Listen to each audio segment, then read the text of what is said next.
Bismillahirrahmanirrahim. Assalamualaikum warahmatullahi wabarakatuh. Alhamdulillahirrabbilalamin. Hamdan katsiran thayyiban barakan fi kama yuhibbu rabbuna wa yardah.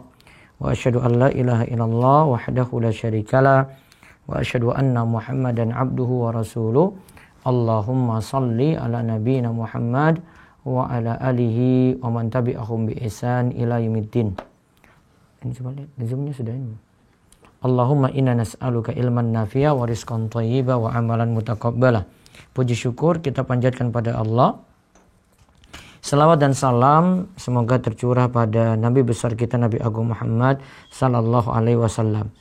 Malam ini kita akan kembali lanjutkan pembahasan kita dari Kitab Bulughul Maram, kitab nikah.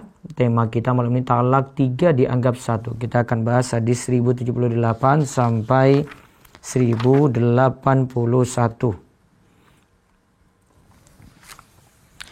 Masih seputar talak yang kita bahas. Nah, biasa malam ini kita tidak terlalu panjang lebar karena memang hadis yang dibahas singkat. Dan nanti silahkan para pemirsa sekalian, baik yang mendengarkan lewat Facebook, bisa nanti langsung di nomor telepon di 0812-281-85131. Lewat YouTube bisa tulis di kolom komentar, nanti akan sempat kami baca. Yang di Zoom bisa tuliskan langsung di chat, masalah apapun bisa ditanyakan, dan bisa juga dengan resen nanti punya kesempatan untuk bertanya langsung. Tema malam ini tentang talak 3 dianggap 1, tapi untuk bertanya dibolehkan di luar dari tema. Dari Mahmud bin Labid, ia berkata, ukhbira Rasulullah sallallahu alaihi wasallam an rajulin talaqa imra'atahu salasata taliqatin jami'an.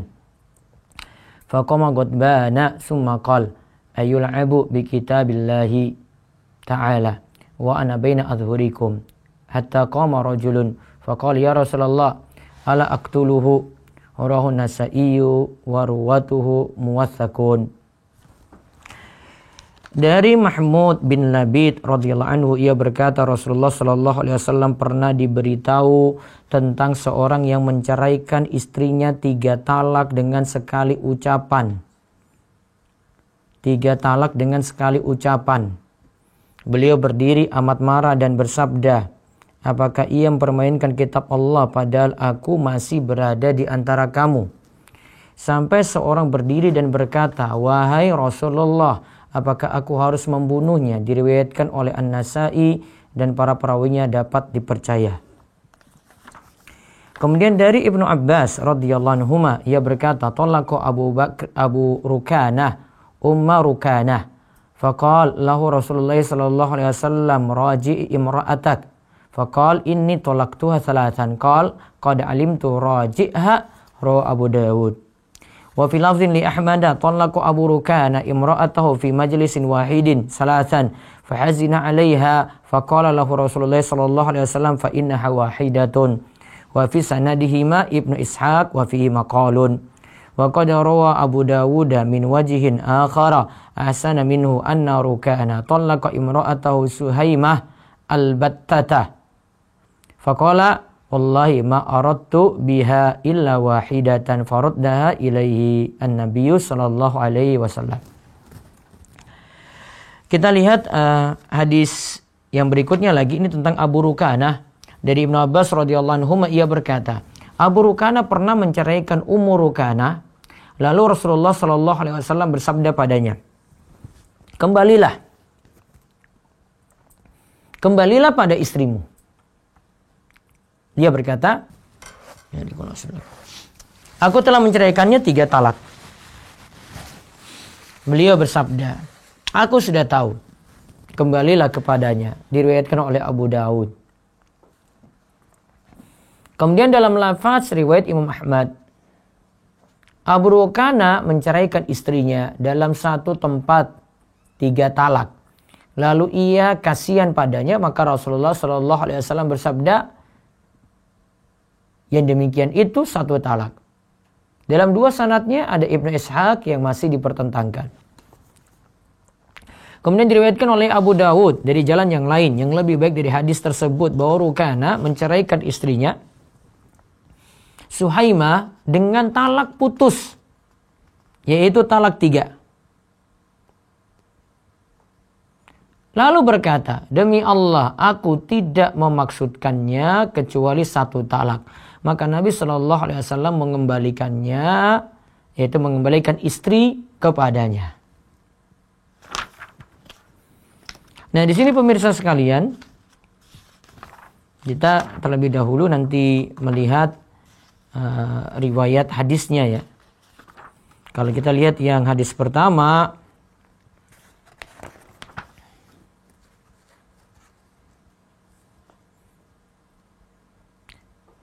ini dari seorang yang mentalak istrinya langsung 3 kali. Hadis ini diriwayatkan oleh An-Nasa'i, perawinya itu muwatsaqun, disikohkan. Hadis ini memang perawinya muwatsaqun, namun Ibnu Katsir mengatakan isnadu jayyid qawi. Sanadnya itu jayyid, kuat.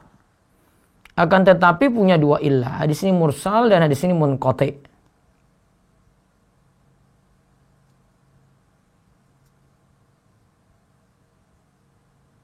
Namun ada jawaban untuk 2 kritikan tadi.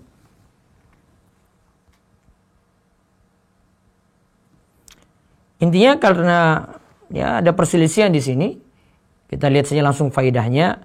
Di dalam hadis ini jadi dalil mengenai larangan menggabungkan talak 3 bi kalimatin wahidah dengan 1 kalimat. Misalnya suami mengatakan hiya talik, talik, talik. Dia yaitu istri saya ditalak, ditalak, ditalak. Atau dia istri, ya dia katakan pada istrinya langsung ya, dia katakan talik, talik, talik. Wa nahwu dzalik. Atau semacam itu. Karena Nabi SAW ketika jawab ini beliau katakan, ayalabu bi kitabillah. Apakah kalian main-main dengan ayat Allah?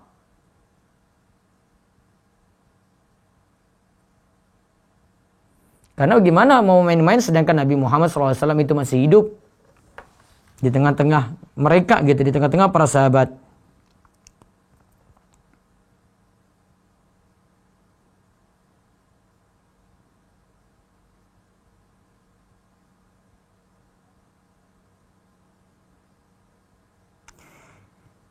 Yang dimaksudkan dengan apakah kalian main-main dengan ayat Allah, yaitu main-main dengan Al-Baqarah ayat 229. Karena ini yang membicarakan tak masalah talak tadi. At-talaqu marratan fa imsakun bi ma'rufin aw tasrihun bi ihsan. Talak itu 2 kali yang bisa rujuk. Maka tahanlah istri dengan cara yang ma'ruf atau lepaslah juga dengan cara yang baik. Kalau disebut talak itu marratan, berarti talak yang syar'i itu 1 kali. Setelah itu 1 kali berikutnya secara terpisah.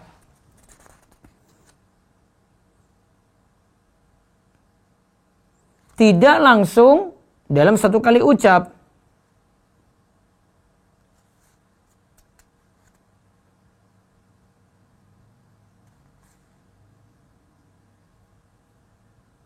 Jadi kalau dia mau mentalak 3, berarti sekarang talak, ya terus rujuk. Ada waktu lagi talak, terus rujuk. Ya, kemudian talak lagi, sudah talak 3 itu namanya. Jadi bukan 1 kali langsung talik, talik, talik. Sudah talak, talak, talak, bukan.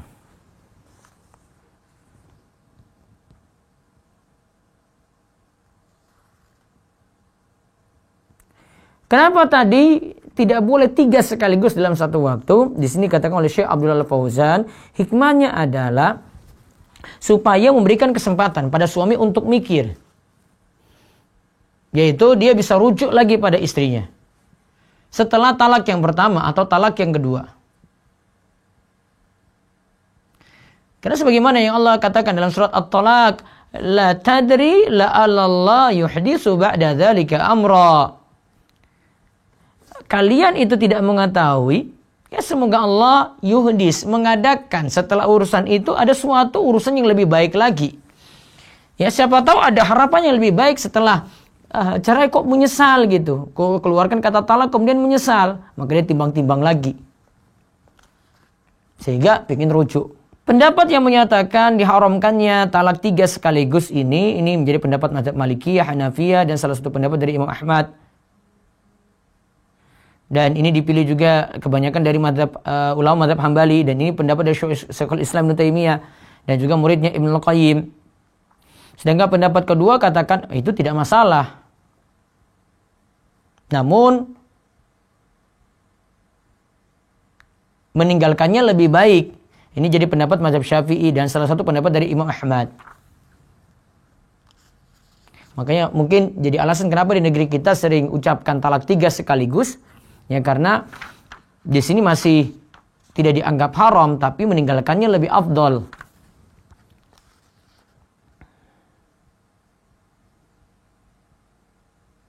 Sedangkan Syekh Abdullah Fauzan itu menguatkan pendapat yang pertama yang menyatakan talak 3 sekaligus dianggap 1.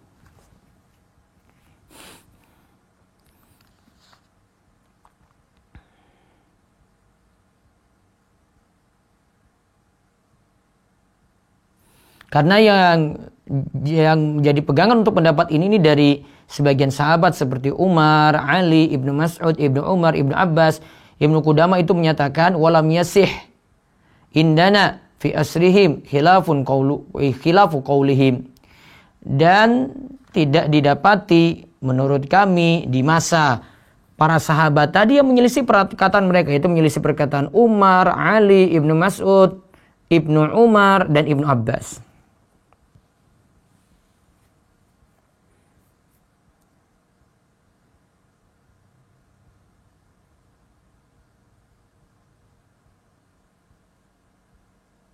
Nah, sekarang kita lihat hadis rukana. Bagaimana lagi dengan hadis rukana? Kalau di sini sudah diibaratkan oleh Syekh Abdullah Fauzan, hadis rukana itu hadis dhaif, dan di situ ada ittirab.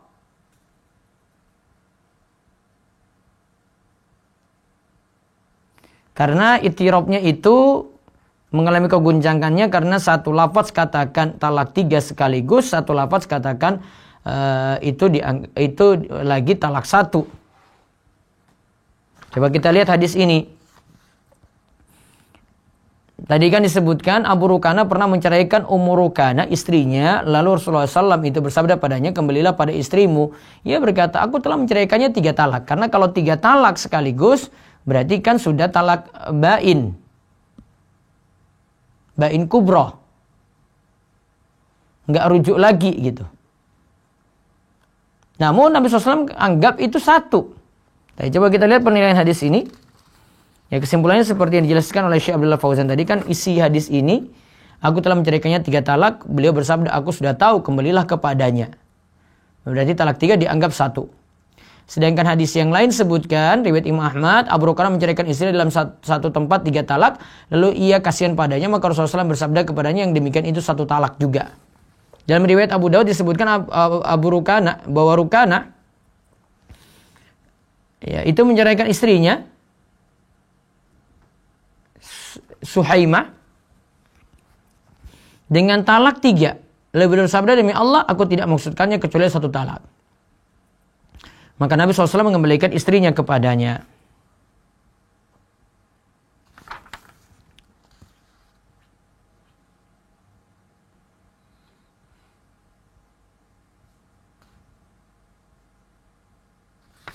Nah, di sini dibahas panjang lebar oleh Syekh Abdullah Fauzan tentang hadis ini. Kita lihat saja langsung faedah hadisnya. Para ulama menjadikan dalil untuk hadis ini, riwayat Abu Dawud dan Ahmad, bahwasanya talak 3 itu dianggap 1. Dan yang mentalak masih punya kesempatan untuk merujuk. Yang mentalak masih punya kesempatan untuk rujuk. Nah, tadi ada beberapa pendapat ya di sini ya. Kalau kita lihat pendapat yang menyatakan talak 3 dianggap 1, ini kan tadi pendapat dari sahabat, tabi'in, dan sebagian ulama madhab. Nah, ada dari sahabat ini diantaranya Abu Bakar, Umar, di awal khilafahnya, kemudian Ibnu Abbas. Kemudian dari tabi'in ada Atta, ada Tawus, dan juga ini pilihan dari Syekhul Islam Ibnu Taimiyah dan muridnya Ibnu Qayyim.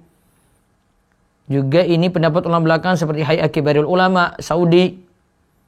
Dan ini juga pendapat ulama besar Saudi yaitu Syekh Abdul Aziz bin Baz, mufti kerajaan Saudi Arabia di masa silam.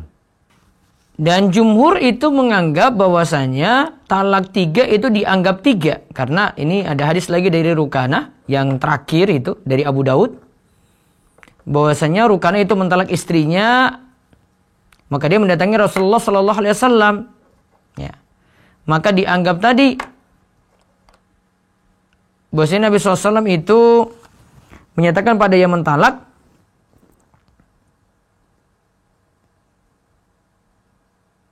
kalau dia menginginkan lebih daripada 1, yaitu dia bilang 3 ya, tetap dianggap gitu.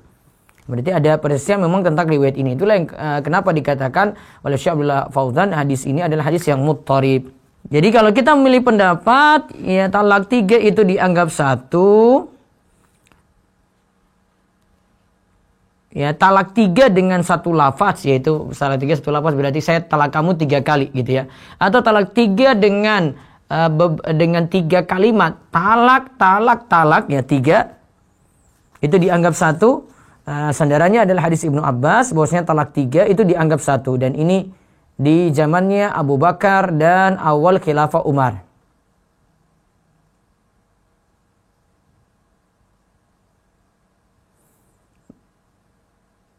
Adapun yang dilakukan oleh Umar kok sampai dia putuskan talak 3 itu dianggap 3, itu karena memang sudah terlalu berlebihan di masa beliau. Orang-orang itu pada mentalak istrinya langsung 3 kali. Maka beliau katakan ya sudah, jatuh talak 3 saja. Jadi apa yang dipilih oleh Umar ketika itu, pada awalnya dia milih talak 3 dianggap 1. Pilihan ini ada karena sebagai ta'zir, yaitu peringatan. Jadi perubahan hukumnya di sini bukan jadi saklek gitu, enggak. Namun ini karena melihat dari perbedaan zaman gitu. Yang ini boleh, ini tidak boleh. Berarti memang tidak ada penegasan dari Nabi Shallallahu Alaihi Wasallam.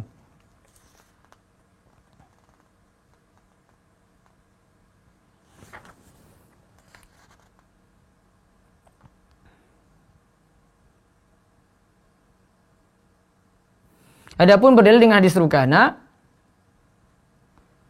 maka sekali lagi ada muttarib di situ, sehingga membuat hadis itu jadi lemah. Karena ada Abu Rukanah itu sebutkan dia mentalak istrinya 3 kali dianggap 1. Ada juga riwayat yang menyebutkan mentalak 3 kali dianggap 3.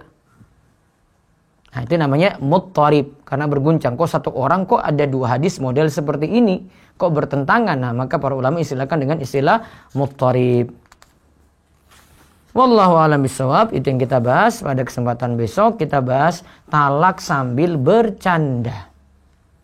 Ya, talak sambil bercanda insyaallah di kesempatan besok malam. Demikian yang kita bahas. Silakan selanjutnya untuk tanya jawab. Nanti untuk kesempatan besok tetap 7:30. Mohon maaf tadi ada urusan sehingga saya agak telat untuk masuk mengisi live pada malam ini. Monggo dari Zoom dulu silakan, sambil saya kumpul pertanyaan lewat YouTube.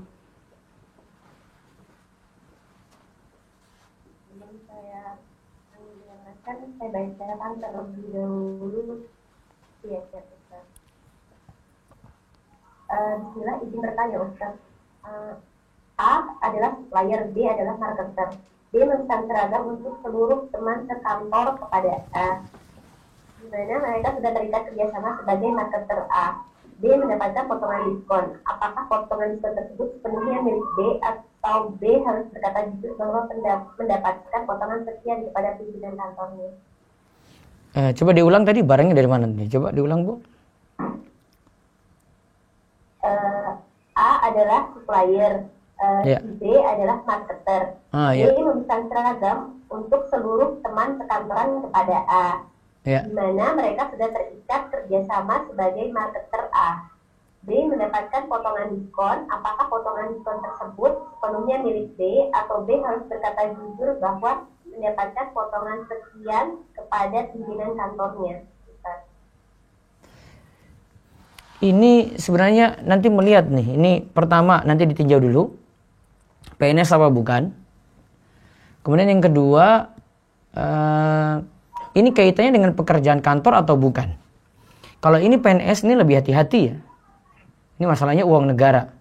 Kemudian yang kedua, kalau ini pekerjaan kantor dan memang untuk mengerjakan itu sudah ada biaya tersendiri, maka dia tidak bisa menerima pendapatan dari apapun kecuali dengan izin atasan. Kalau PNS minta izin atasan nggak bisa karena ini uang negara. Jadi dilihat nanti posisinya PNS apa pegawai swasta pertama. Kemudian yang kedua, terima orderan tadi itu kaitannya dengan pekerjaan kantor yang sudah digaji apa belum. Kalau itu kaitannya dengan pekerjaan kantor yang sudah digaji, berarti dia tidak boleh menerima fee apapun kecuali dengan izin atasan kalau bukan PNS. Baik, berikutnya. Nah, Ustaz, masih via chat. Assalamualaikum, Ustaz. Waalaikumsalam warahmatullahi wabarakatuh. Seorang istri punya 2 anak, SD dan SMP, dari pernikahan terdahulu, yang tinggal di rumah neneknya. Mantan suami sama sekali tidak mau membiayai anak dari awal. Dan suami sekarang punya 1 anak lagi usia 5 tahun. Suami malas bekerja sehingga tidak menafkahi, sehingga sangat membolehkan istri di luar kota sebagai ART. Dan istri yang mengirim nafkah setiap bulannya kepada anak dan suami. Pertanyaannya, apa hukum suami yang malas bekerja sehingga istri harus mencari nafkah sampai harus safar? Dan yang kedua, apakah benar dalam Islam ketaatan istri kepada suami karena suami yang memberi nafkah lahir sesuai surat An-Nisa, Ustaz? Coba satu-satu dulu, kalau ada 2 pertanyaan baca satu dulu. Nah, Ustaz, yang pertanyaan pertama, apa hukum suami yang malas bekerja ini sehingga istri yang harus mencari nafkah? Baik. Kalau ini suami dosa, suami punya kewajiban kasih nafkah, dia tidak bisa bergantung pada istri. Nabi SAW katakan, kafa bil mar'i isman ayyudai amayyakut.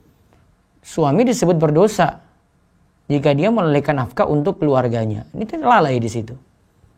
Dan prinsip laki-laki nggak kayak gini gitu. Kalau prinsip laki-laki, prinsip suami kerja ya cari nafkah. Ya, sesuai dengan kemampuan dia. Dan istri nanti menerima apa adanya ketika suami memang benar-benar sudah bekerja untuk keluarga. Terus yang kedua? Yang kedua, apakah benar dalam Islam ketaatan istri pada suami karena suami yang memberi nafkah lahir sesuai surat An-Nisa, Ustaz? Iya. Suami memberikan nafkah maka istri itu taat. Tapi kalau suami nafkah itu kurang karena ada sebab, misalnya pandemi kayak gini, tetap istri wajib taat. Karena masalah uzur di sini. Jadi keadaan apapun kalau itu selama jadi istri dari suami ini maka tetap wajib taat. Ya, bisa ke resen?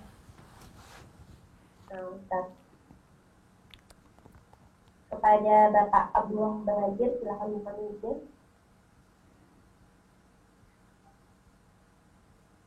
Bismillah, Assalamualaikum warahmatullahi wabarakatuh, Ustaz. Waalaikumsalam warahmatullahi wabarakatuh. Begini Ustaz, Afwan, keluar tema. Ana pernah dengar itu Ustaz, orang-orang Suyu'i itu kan mereka itu bilang kalau misalnya di Kuwait itu kan sering ada poster itu Ustaz, yang artinya itu gini Ustaz, kalau misalnya ada Tuhan, kalau misalnya ada Allah, ya Allah itu sudah menciptakan surga dan neraka, dan Allah sudah tahu siapa yang masuk surga dan siapa yang masuk neraka. Lalu buat apa kamu beramal kalau sudah ditentukan akhir dari perjalanan gitu Ustaz. Terus di situ tuh dia tuh bilang kayak gini Ustaz, bahwasanya Allah itu terlalu zalim kalau misalnya menakdirkan bahwasanya orang ini masuk surga, orang ini masuk neraka. Dan karena Allah sudah, kalau misalnya Allah itu memiliki sifat maha tahu dan mengatur semuanya, berarti Allah itu sudah mengatur orang-orang yang masuk neraka itu ya masuk neraka gitu Ustaz. Berarti Allah itu zalim gitu Ustaz. Intinya begitu Ustaz. Kalau Anda pernah melihat posternya itu Ustaz, orang-orang Suyu'i itu gimana Ustaz? Suyu'i Syiah bukan? Suyu'i itu komunis Ustaz. Oh, komunis, ya. Di mana itu? Kuwait ya? Ya, di Kuwait Ustaz. Jadi begini, untuk memahami ini harus memahami ada kalau dalam pembahasan irodah Iroda itu dari pembahasan takdir ya. Ada iroda kauni, ada iroda syar'i. Para ulama itu dekati dengan itu. Iroda kauni itu sesuatu yang pasti terjadi. Kehendak Allah yang pasti terjadi, tapi kalau terjadi belum tentu Allah cintai. Dan itu harus terjadi. Sedangkan iroda syar'i itu adalah kehendak Allah yang Allah inginkan. Namun belum tentu terjadi. Namun kalau terjadi Allah cintai. Kalau kita lihat iroda kauni itu contoh. Contohnya misalnya Fir'aun itu kafir. Ya. Fir'aun itu kafir. Secara iroda dia benar-benar kafir. Sudah terjadi juga kafirnya Fir'aun. Maka iroda kauni ada. Ya. Tapi kalau iroda syar'i, Allah sebenarnya inginkan Fir'aun juga masuk Islam. Tetapi tidak terjadi. Gitu. Allah inginkan ada orang kafir tetap masuk Islam. Iroda syar'inya. Namun iroda syar'inya ini tidak ada. Karena dia yang ingin sesat sendiri. Makanya kan Allah katakan. Iya, dia memutuskan sesat. Maka ada ayat yang katakan faman syaa'a falyu'min wa man syaa'a falyakfur. Siapa mau beriman ya monggo, pilihan dia. Ya mau kafir juga monggo, pilihan dia. Fir'aun mau kafir. Gitu. Orang itu kadang tidak pahami ini gitu. Ya tidak pahami iroda kauni, iroda syar'i. Contoh lagi, iblis itu ada. Iroda kauni ada enggak iblis itu? Ada kan? Terjadi kan? Terjadi.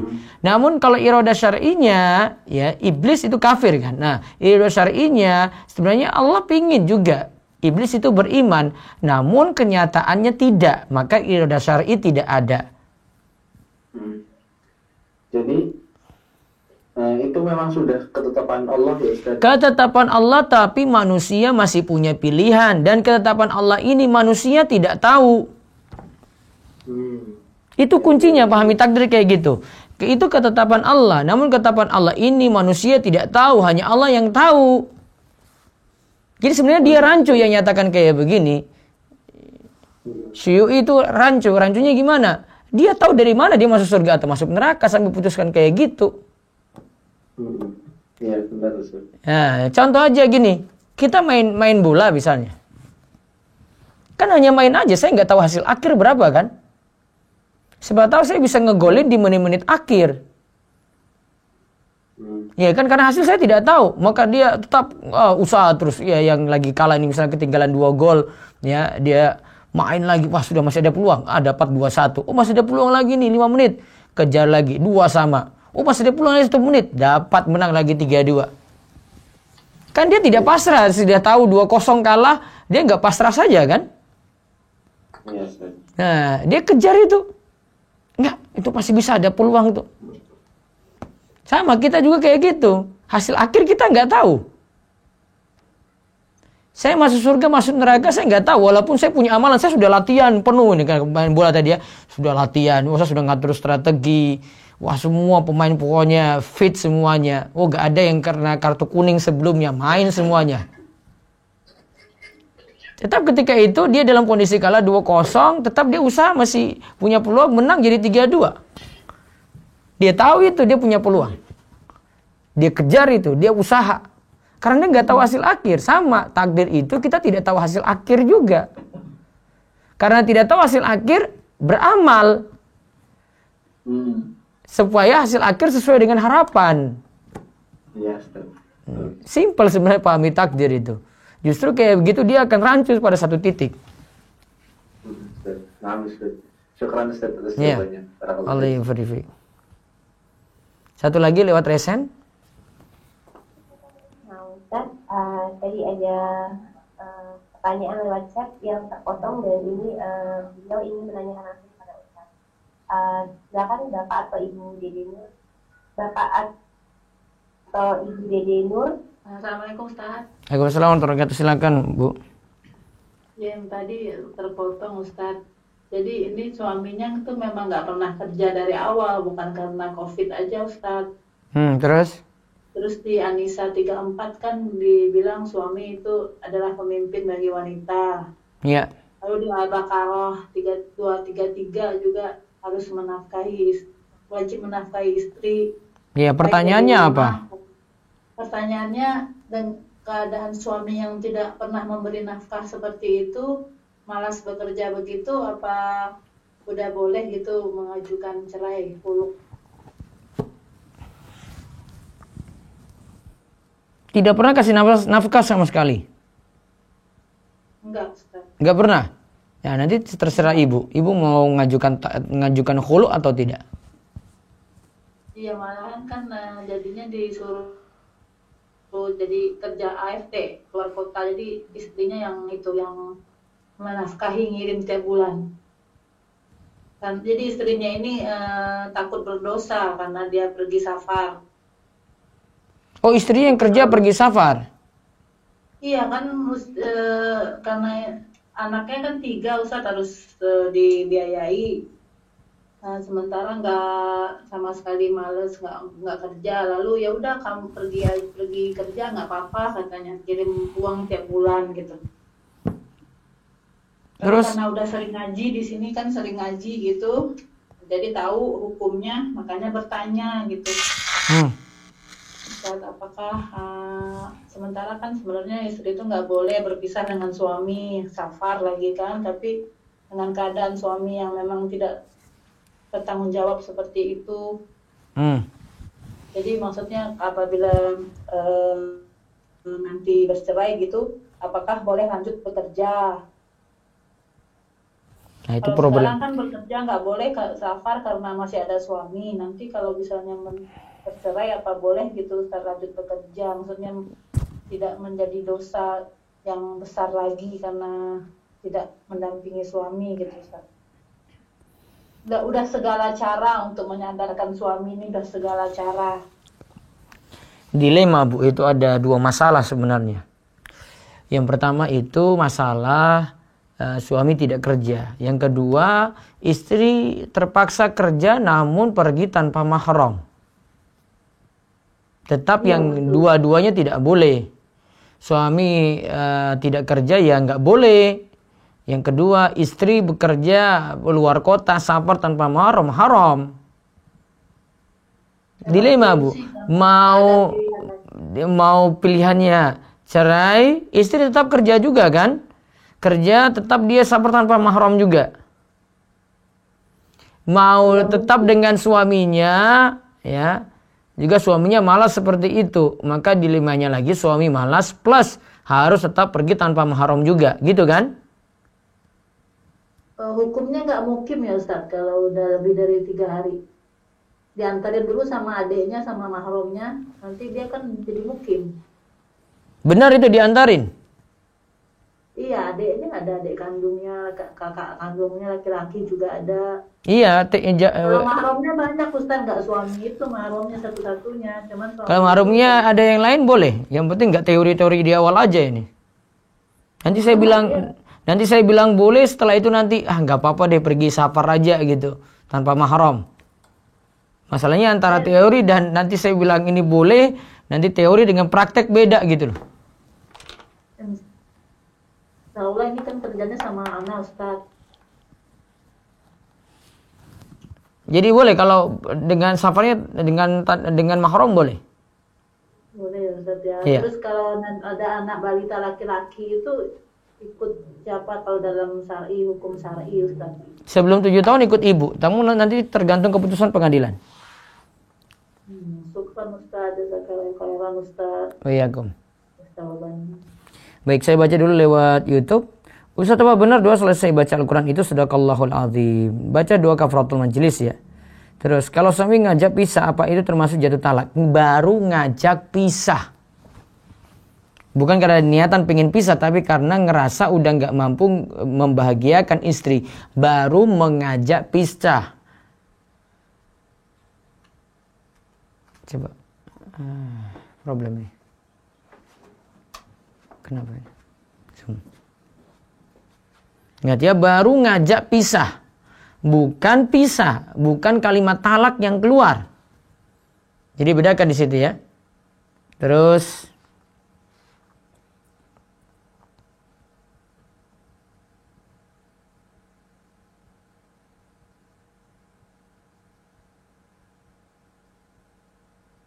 cancel. Ya.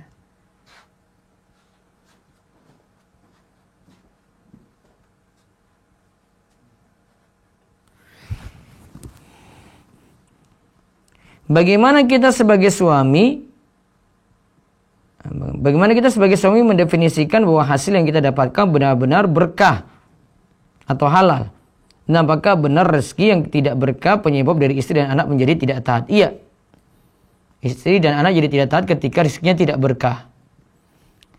Hasil yang kita dapatkan benar-benar berkah atau halal, ya, karena tahu dari sisi pekerjaannya tidak ada masalah. Mau tahu kayak gini ya harus belajar, gali ilmu. Kalau memang tidak ada unsur zolim, tidak ada unsur goror, tidak ada unsur riba dalam pekerjaannya, halal. Dan itu hukum asalnya. Dan dampak dari halal ini biasanya lebih langgeng, lebih awet. Terus, ada anggapan bahwa orang yang telat sholat jamaah di masjid itu sama saja sholat sendiri. Kemudian lebih memilih tidak sholat ke masjid karena telat. Siapa tahu kalau tetap berangkat, nanti dapat jamaah kedua masih boleh. Apa hukumnya istri pergi dari rumah suami karena suami main tangan KDRT? Ya, dia kurang mudorot aja ini ya. Karena suami sudah keterlaluan, nggak boleh. Suami berdosa dalam hal ini. Bagaimana adab ketika berada di rumah mertua jika menginap lebih dari 3 hari tanpa uzur? Boleh saja. Terus bagaimana jika saat tersebut kita sering diajak menjelekkan ipar yang lain? Apakah baik jika tinggal lanjutannya ini? Tidak sebutkan lanjutannya ya. Ya. Kalau lagi haid bolehkah mandi keramas? Niatannya cuma mandi saja boleh. Kalau niatannya untuk mandi besarnya, mandi setelah haidnya berarti tunggu darah itu berhenti. Ustadz izin bertanya, Ana kan lagi proses mau khitbah. Ana disuruh hafal 8 juz Al-Quran. Apakah boleh Ana hafal 4 atau 5 juz? Ya, tergantung yang mau kamu lamar, dia setuju apa tidak gitu. Bagaimana cara menjawab syubhat bahwa salafi itu mirip ormas, taklid buta, cuma mau mengambil pendapat dari ustadz-ustadznya saja, menganggap remeh yang di luar golongannya. Ya mungkin kadang sikap kita yang mesti diubah juga gitu. Cara bersikap bagaimana, yang jelas kalau pegang dengan kebenaran namun tetap akhlak bagus juga tunjukkan pada yang lain. Adapun dianggap taklid buta tidak karena mengikuti dalil gitu. Namun ada oknum yang memang terlalu fanatik pada satu ustadz bukan pada dalilnya. Nah, itu yang disebut taklid buta.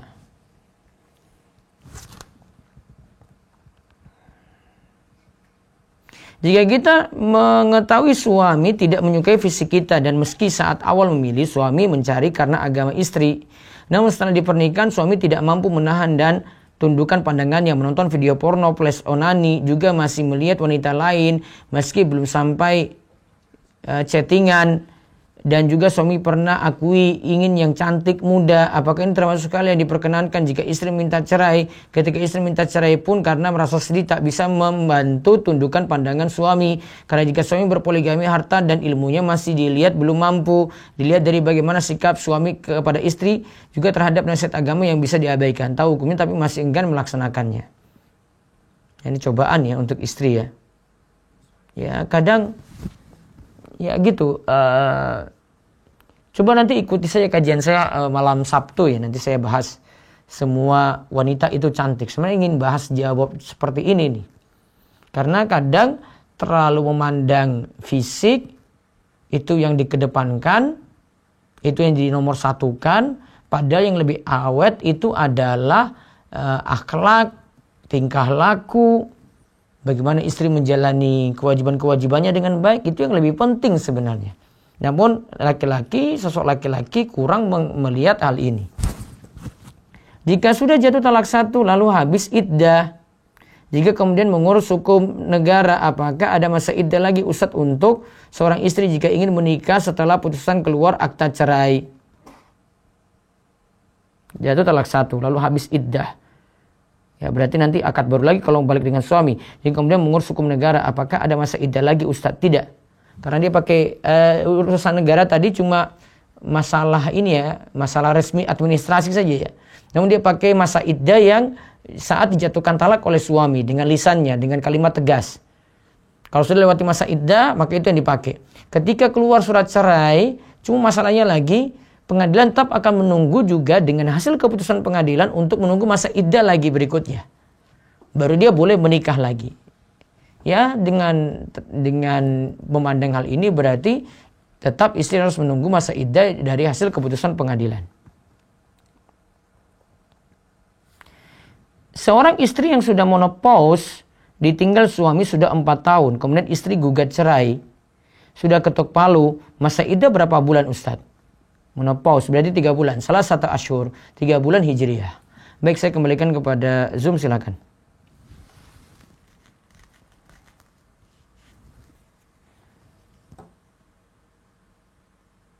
Silakan dari Zoom, ya. Saya panggil yang lain kan, ada Bapak Lukman Harimunya, silakan dipanggil. Assalamualaikum warahmatullahi wabarakatuh. Iya, waalaikumsalam warahmatullahi wabarakatuh, silakan. Ini saat saya ingin nanya tentang saksi. Iya. Nah, itu saksi itu berapa orang ya? Untuk apa ini? Nikah. 2. Iya. Laki-laki semua atau gimana? Laki-laki semua. Oke. Pihak perempuan atau pihak laki-laki? Bebas. Oh, bebas ya? Iya. Oke. Kalau wali baru dari perempuan, tapi kalau itu bebas ya. Baik. Barakallahu. Iya. Terus ada lagi? Dari yang resen masih ada Ibu Ani Nurhayati, silakan buka mic. Bismillahirrahmanirrahim. Assalamualaikum Ustaz. Waalaikumsalam warahmatullahi wabarakatuh, silakan. Saya ingin menanyakan terkait waris Ustaz. Iya. Orang tua saya kan belum kenal sunnah Ustaz. Iya. Nah, ini kan saya kan bingung gitu loh. Kalau orang tua sih terkadang tuh pengennya macam-macam pembagiannya, tapi saya pengen ngasih informasi sama orang tua saya pembagiannya sesuai sama yang disyariatkan sama agama. Iya. Ini tuh saya itu punya saudara tiri, beda ibu 3. Iya. Saudara tiri beda bapak 1. Iya. Sebentar. Nah, ini kan yang meninggal siapa tadi? bapak. Bapak. Terus punya siapa saja yang meninggal? Kan pembagiannya kan saya punya saudara tirinya 3. Saudara tiri dari siapa ini? Yang sama bapak. Sama bapaknya sama. Beda ibu. Bapak sama beda ibu. Iya, dapat waris ya. Terus? Ya, 3. Nah, tapi saudara tiri saya yang 3 ini, yang 2 sudah meninggal Ustadz. 2 sudah meninggal? Iya, apakah itu mendapatkan waris juga? Ada anaknya enggak? Ada. Berarti wariskan ke anak? Ke anak. Iya. Nah, kemudian untuk pembagiannya berapa ya Ustadz? Yang meninggal ada yang lain enggak selain saudara-saudara? Enggak Ustadz, itu aja. Saudara laki-laki berapa, perempuan berapa? Yang meninggal kan laki-laki 2. Mereka punya anak semua. Laki-laki 2 punya anak semua. Terus anak-anaknya rinciannya? Anak-anaknya rinciannya ini Ustaz. Laki-laki yang pertama, yang meninggal pertama. Ini anaknya laki-laki sama perempuan. Yang meninggal pertama? Anaknya laki-laki aja 1. Ya, terus? yang meninggal kedua laki-laki sama perempuan anak-anaknya. Coba nanti kirim ke nomor ini aja rinciannya ya, biar jelas ya. Di 0812 281 85131. 0812 281 85131. Oh ya Ustaz. Baik. Kemudian untuk mahram Ustaz, ini kan saya kan yang saudara beda bapak. Beda bapak kan ada satu. Kan kalau kakak berarti mahram saya. Nah, kalau yang beda ibu, ini kan ada yang laki-laki Ustaz. Iya. Dan yang perempuan. Nah, ponakan saya yang dari saudara tiri, beda ibu itu apakah mahram saya Ustaz? Itu saudara tiri tadi bawaan ketika sudah balik apa belum? Ada yang belum, ada yang sudah. Enggak, maksudnya ini saya kalau ini agak belum paham ya saya itu, saya bingung. Kirim ke nomor itu aja ya. Nomor tadi aja biar saya ini. Soalnya saya belum bisa dapat gambaran nih. Maksudnya nanti tolong dijelaskan. Kan ada yang misalnya bapak nikah dengan ibu tiri jenengan ya. Ini ibu tiri ini bawa anak enggak? Atau ini memang punya anak dari itu, makanya saya bilang itu ada saudara tiri yang memang sudah dibawa oleh istri. Ada yang memang karena hubungan dengan bapak, terus punya anak, itu beda lagi. Nah itu yang mesti dirinci. Ya, baik, nanti saya kirimkan saja rinciannya ya Ustaz. Baik. Jazakallahu khairan. Waalaikumsalam.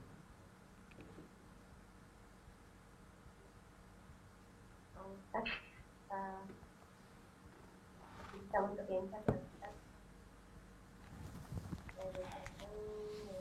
Assalamualaikum Ustaz, bagaimana cara ikut biro jodoh rumah itu? Kalau itu laki-laki silakan langsung daftar ke nomor berikut. Apa tadi biro jodoh ya? 0822 42 7 7 7 7 33. 0822 42 7 4 kali ya, terus 33. Tapi hanya untuk ikhwan, akhwat lagi close, tutup. Ya, satu lagi lewat resen terakhir itu.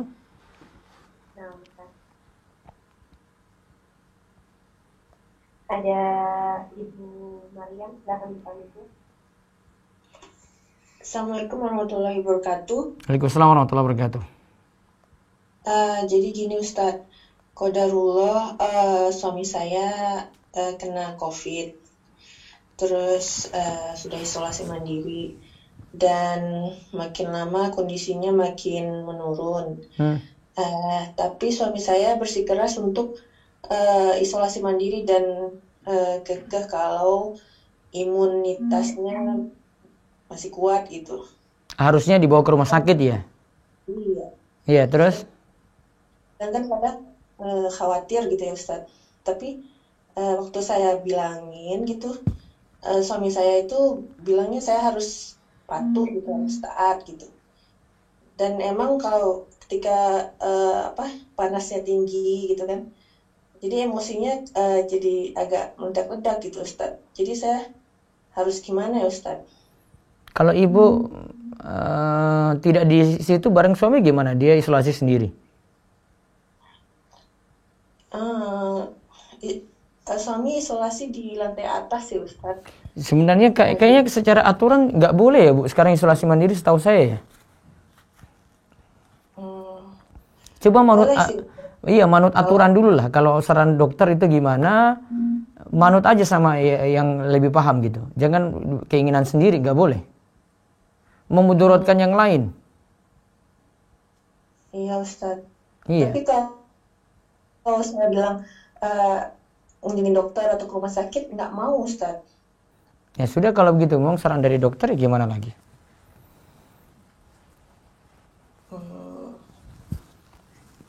Jadi kalau misalnya tiba-tiba saya panggil ambulans saja terus bawa ke dokter gitu, itu saya masih nggak apa-apa, misalnya nggak taat gitu sama suami saya gitu. Kan kata suami kan saya harus ngikutin gitu. maunya suami kan di rumah aja. Tapi karena melihat kondisinya itu, saya misalnya ambil misalnya panggil ambulans saja gitu supaya suami saya dibawa ke rumah sakit. Boleh Ustaz? Enggak apa-apa. Kayaknya itu lebih aman, Bu. Ya Ustaz. Oke. Baik ya, demikian untuk malam ini. Insyaallah kita lanjut lagi besok malam. Mudah-mudahan dapat ilmu yang bermanfaat dan kita senantiasa diberkahi dengan ilmu ya, terus semangat untuk mempelajarinya. Kita tutup dengan doa kafaratul majelis. Subhanakallahumma bihamdik, asyhadu an la ilaha illa anta, astaghfiruka wa atubu ilaik. Assalamualaikum warahmatullahi wabarakatuh.